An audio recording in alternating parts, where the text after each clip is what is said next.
Liligtas ni Tanggol itong si Ramon laban sa masamang binapalak ni David para kay Ramon.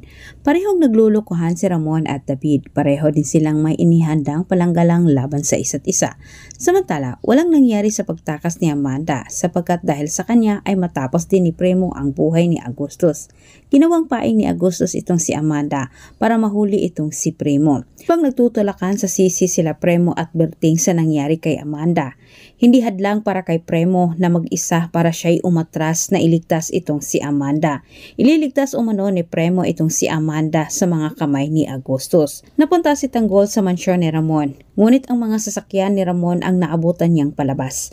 Kampante naman itong si David na sumama sa kanyang huwad na tatay dahil naniniwala siya na walang marites na makarating sapagkat ginamit din ni David itong si Rigor para hindi mapuntahan ni Marites si Ramon. Sinundan ni Tanggol ang nasabing sasakyan. At sa gitna ng paghihintay naman ni Ramon at David kay Tess, pakiramdam din si Tanggol sa labas. Naghihintay din siya ng tamang tiyempo para makita itong si Ramon at malapitan din.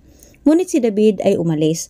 Nagbigay siya ng hudyat sa kanyang mga tauhan na gumawa umano ng gulo. Pabalabasin nila na tinambangan umano sila ng mga kalaban. Sinimulan ni Ramon ang kanyang paghuli kay David. Sinabi niya dito na paparating na umano itong si Tess.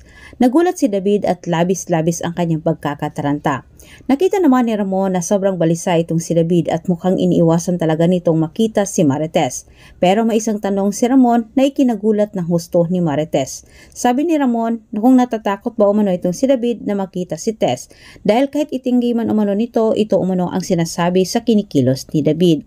Hindi natutuwa si David sa mga sinasabi ni Ramon kahit pinagtaasan din niya ng boses ang kanyang tatay. Nagkakaputukan na at si Tanggol naman ay hindi din niya isinuwalang bahala ang narinig niyang putukan kahit hindi pa niya nakumpirma na ang kanyang tatay ay nasa loob. Dali-daling nagtago itong si David at hinayaan niya ang kanyang mga tauhan na tumumba kay Ramon.